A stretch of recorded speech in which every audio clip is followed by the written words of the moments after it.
Good morning and welcome to Chapter 8 of this series of lectures on James Cook and his expeditions. And I left you in Australia with the kangaroos, and I've kept the friendly kangaroo behind me on the virtual background.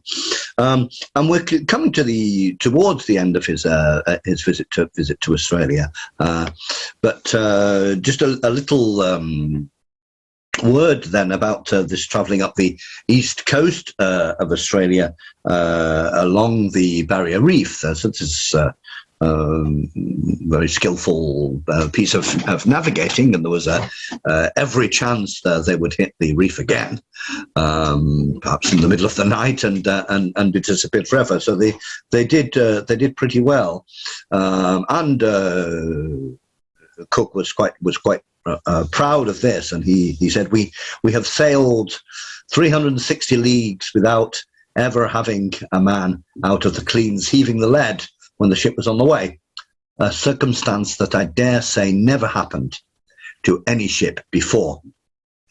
Now, heaving the lead, and you can see an illustration of somebody doing it, is basically just dropping a lead weight into the water and measuring the string to check how deep the sea is at that particular point. And so here is saying that they sailed 360 leagues, a tremendously long way, with permanently having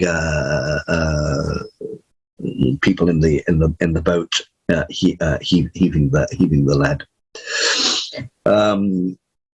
And here we have just a little extract from what Cook says there. As soon as we had got without the reefs, we shortened sail and hoisted in the pinnace and longboat, which last we had hung alongside, and then stretched off east-northeast, close upon a wind, as I did not care to stand to the northward until we had a whole day before us, for which reason we kept making shortboards all night.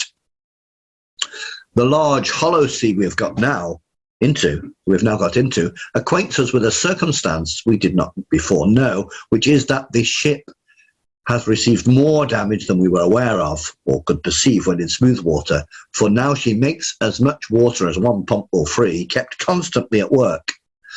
However, this was looked upon as trifling to the danger we had lately made an escape from. And so here you see a certain number of technical terms which underline the fact that, in particular in the first expedition, much less later on, Cook is writing for other captains, other sailors. And the second piece of information is, of course, that in fact the ship is in very bad shape, and they're hoping that they will get somewhere further. So he's coming to the end of his visit to Australia. On page 166, there's a very impressive technical account of the rough sea, again very much for sailors. He mentions something which is perhaps unusual for him on page 168, in that he speaks a little bit about his feelings. Now, of course, men in general don't speak much about their feelings, and military officers of the 18th century less than most, worth knowing. And he is worried about his image if he should be either too cautious and not discover some things because he didn't dare go that way, or too foolhardy and taking unnecessary risks. And it's an interesting point that he's thinking of this question of image. This will become more the case as the journals go along, because by the time you get to the writing of his second journal, he has much more in mind that this will be published. And indeed, it is published, and it's the only. Whereas somebody else made a huge amount of money from the first journal, rewritten. This is Hawkesworth. It was Cook himself who was determined to get the money from the publication of the second journal, and also was, as we shall see, rather more than a little unhappy about how Hawkesworth had adapted his first journal to make a better story, to make better reading, and happily put words into Cook's mouth, which Cook never himself said. It's on page 170 that he claims possession of the whole eastern seaboard of Australia. He doesn't claim possession of the whole of Australia because he knows that the Dutch have already been on the west and the north side, and the general rules were Europeans can claim stuff if there's no Christians there and if no other European nation has already claimed it. And he names the place New South Wales because it reminds him of the landscapes of South Wales. Now, if somebody was looking down from above and watching this happen, then they might reasonably be worried about the future for the indigenous nations, because we've already seen this name New before. New England in 1616. The English explorer John Smith named the region on the a region on the eastern seaboard of what is now the United States, New England. The name was officially sanctioned on November the 3rd, 1620.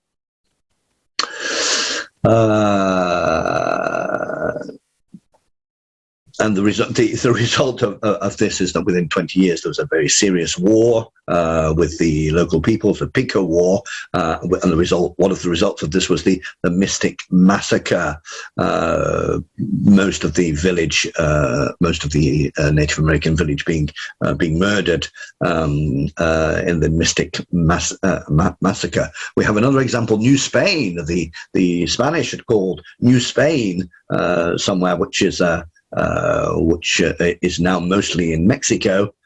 And there again, there were wars with the local peoples. The Mixton War, which did not end well for the local peoples again. So this the name New South Wales for an omniscient observer might bode quite badly.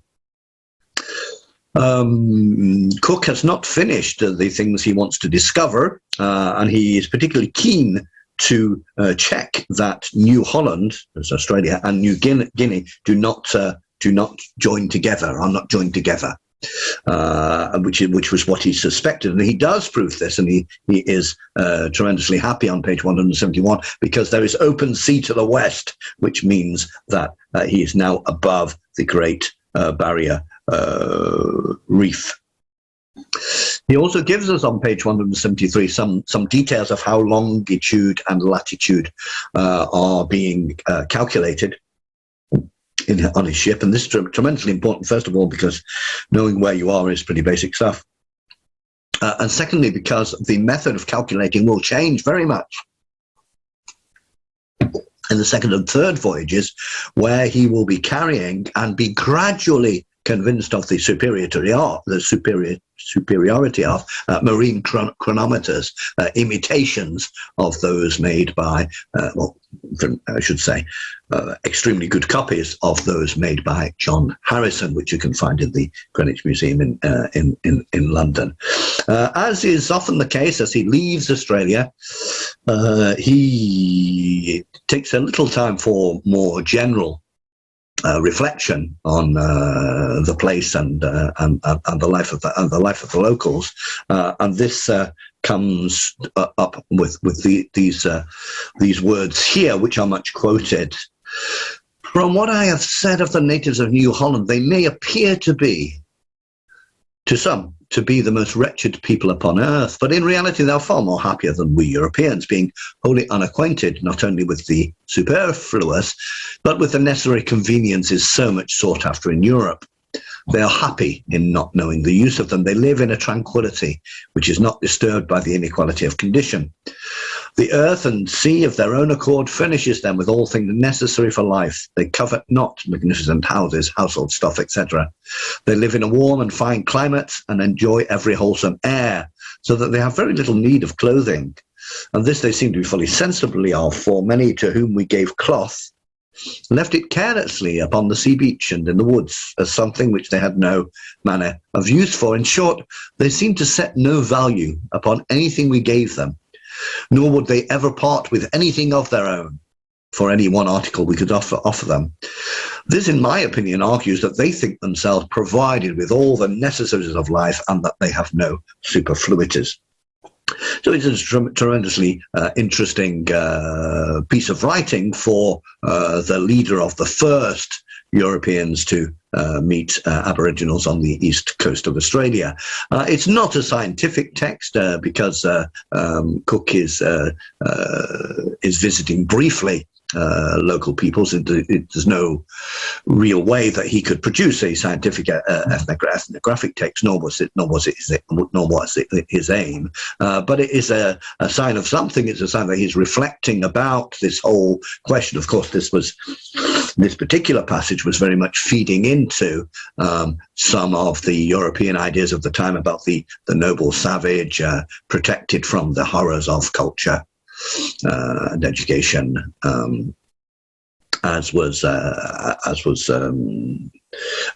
idea which was attributed to Rousseau, although he didn't say that in so many ways. He did nevertheless think that education was something which was corrupting the best in human beings.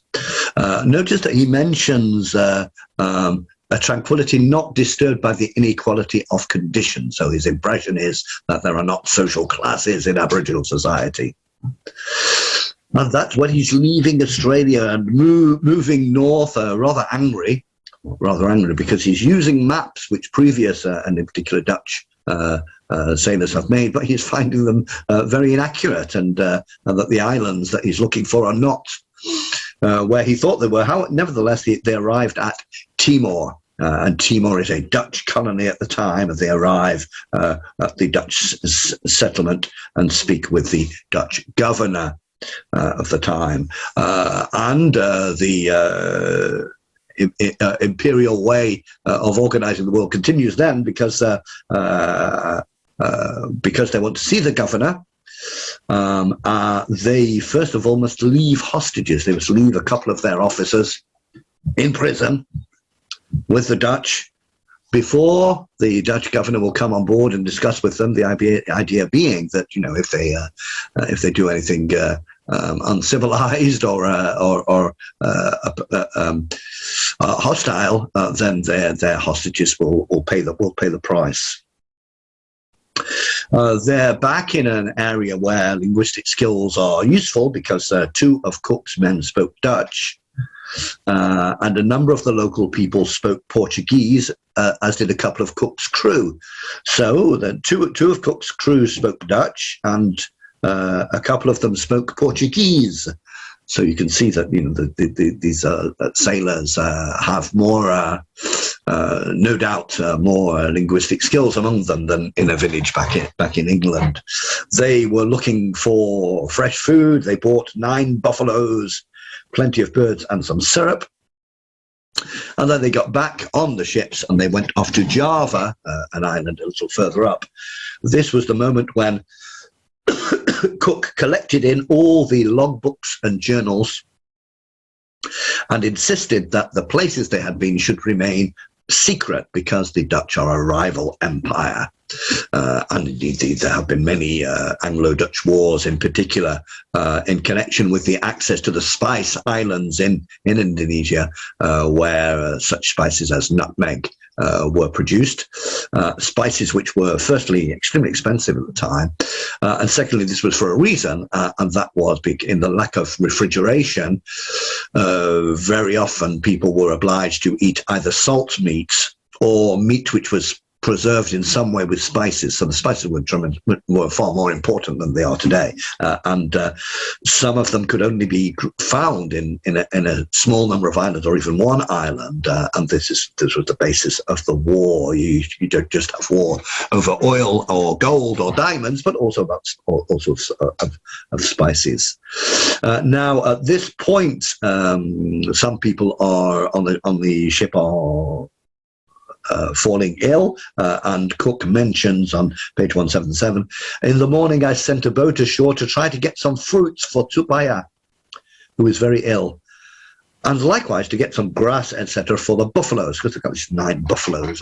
Now, this is incredible, really, because the ship is really very small, and so they must just have had them all tied up in a corner, a small corner. The Dutch commander came to the ship, but Cook refused to speak to him because he didn't want to tell him where he'd been, but he probably didn't want to be rude and say, "I'm not telling you the answer to your questions." And finally, then they arrive at Batavia. Now, Batavia is today called Jakarta, and here they were particularly happy because they met some English ships, and English ships obviously were going to allow them to send with the English ship copies of journals and maps and so on, so that if something should happen to their expedition, this would all get back to the Admiralty. This is one of Cook's maps of the time, in the South Pacific, the chart of newly discovered islands. Here is Batavia, which is a drawing of Batavia in 1770. So you can see this is not some set of wooden buildings. Yeah, Batavia is a Dutch colonial city. And indeed, this was part of the tragedy of Cook's crew, and that is that the Dutch had, in the 17th century, rebuilt Batavia around a series of canals to resemble Amsterdam.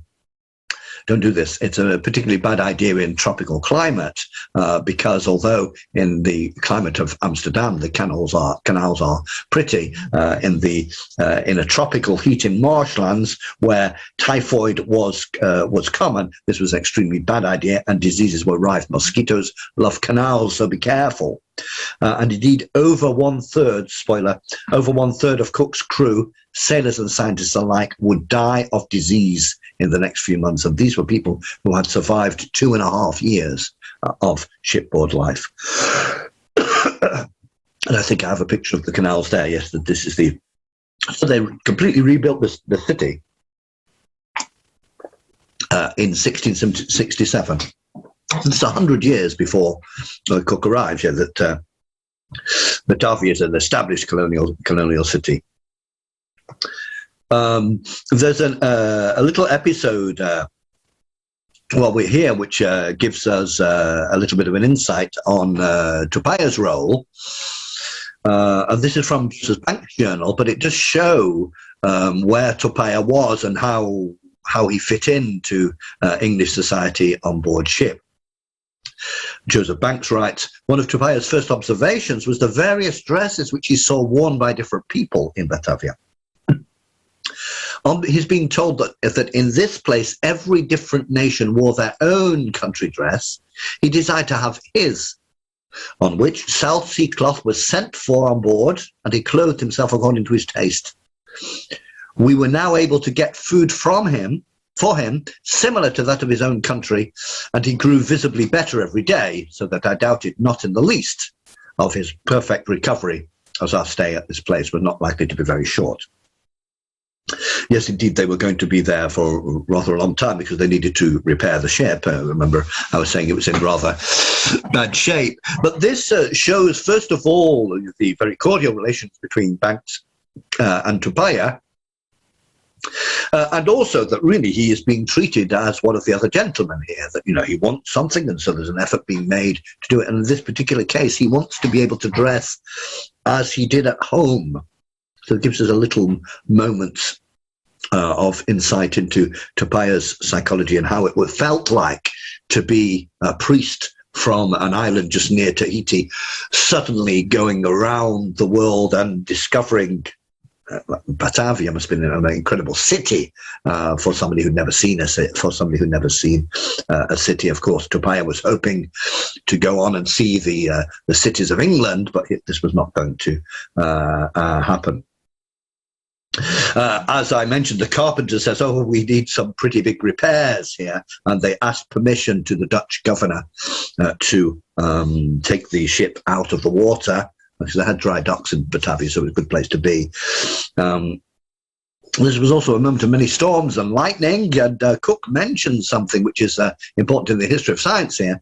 He mentions that they were safe from the lightning because they had an electrical chain. This is a kind of a lightning conductor, a chain from the masts to earth the signs. And this is absolutely fascinating because this lightning conductor was only invented in 1752.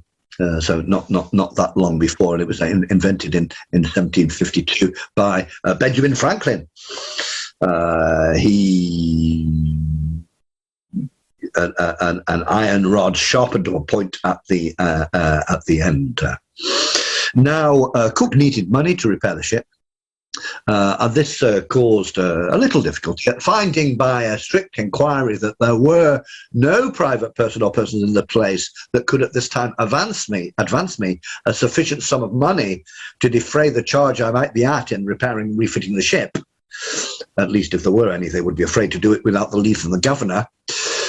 Wherefore I had nothing left but to apply to the governor himself, and accordingly drew up a request which I laid before the governor, in consequence of which the shipbuilder had orders to supply me and what money I wanted out of the company's treasure, the Dutch East Indies Company.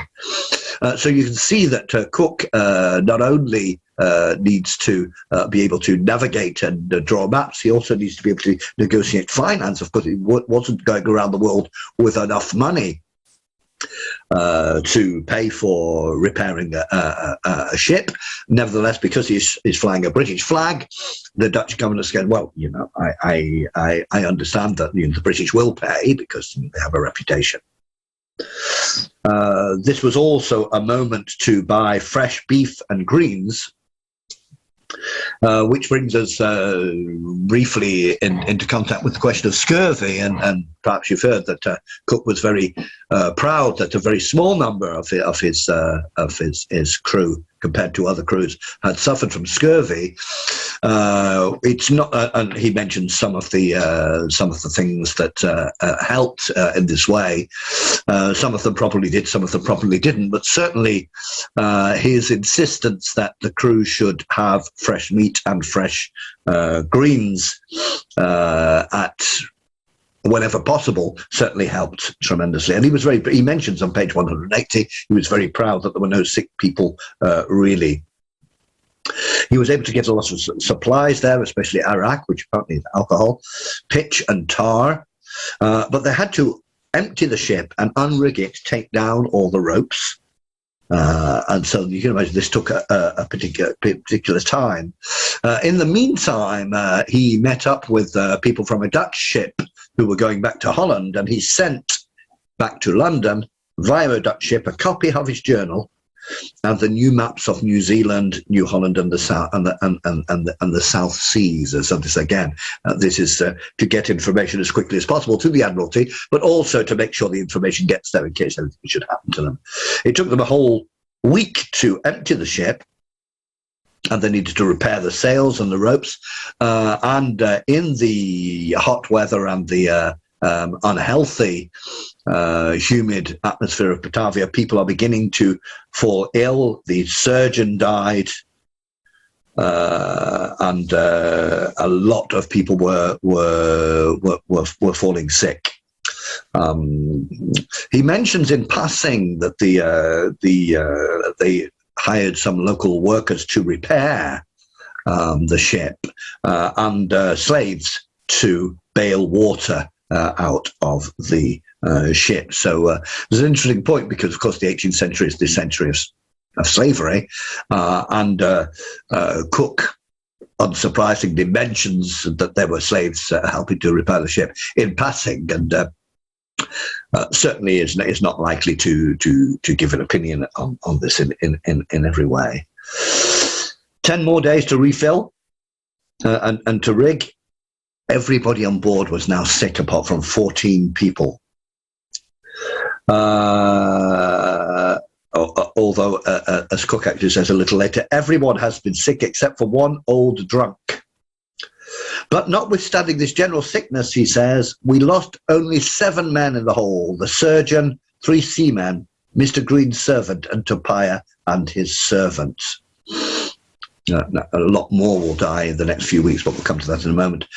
He writes a few sentences about Tupaya, who is now dead.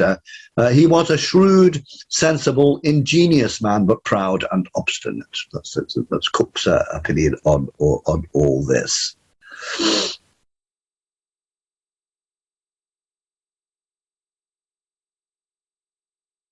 And so off they went to the Cape of Good Hope. Off they went in direction of the Cape of Good Hope. And more people began to die. Charles Green, the astronomer, died. Sidney Parkinson, the artist, died. Now, the artist at this point when he died was 25 years old, and we have over 1,000 of his drawings. So I thought this was a nice moment to mention some of them. Of course, the natural history and botanical drawings are tremendously important because they will be bringing a lot of scientific information home. There's more of them. The painting, the different drawings of local peoples they meet around the place. There are people from Tierra del Fuego, as you can see, well wrapped up. It's pretty cold down there. A native of Tahiti. More people from Tahiti. And yet more people from Tahiti. The voyage continues, the expedition continues, and this is the worst moment of the expedition. Four more people die one day, 3 people the next day, then 3 more. The only interruption of this horrific list appears to be on page 190 when he mentions giving 12 lashes to a seaman in punishment. They arrived in the Cape, met the governor, and he gives a little description of the geography and the social customs of the Cape at this time. This is page 200. They sent some more officers' journals home. And they discovered, when they were in the Cape, they discovered that there was no war. There was no war happening because they were always worried about there being a war. And that, and I quote, the American disputes were made up. So this is July 1771, and Cook receives the information that in America, actually, it's fine, the conflict is over, and everything's fine. Of course, this is not going to last very long because we're only 5 years away from the Declaration of Independence. They arrive back in England, and it's the end of Cook's first expedition. Some people in England were quite surprised to see him. They'd assumed he'd been lost because 2.5 years, that was rather a lot. And before going home, he goes straight to the Admiralty, to the boss, and delivers his journals and so on and so forth. And if I remember correctly, he already at this point speaks to the Admiralty about the possibility of a second expedition to finally sort out this question of the southern continent or not. So that was the end of chapter 8 and the end of the first expedition. There will be more. I have some videos on the second expeditions. However, I must say that the technical quality is somewhat less. So I hope that you will bear with me during that period before I come back later with other issues. That's all for now. Thank you for listening.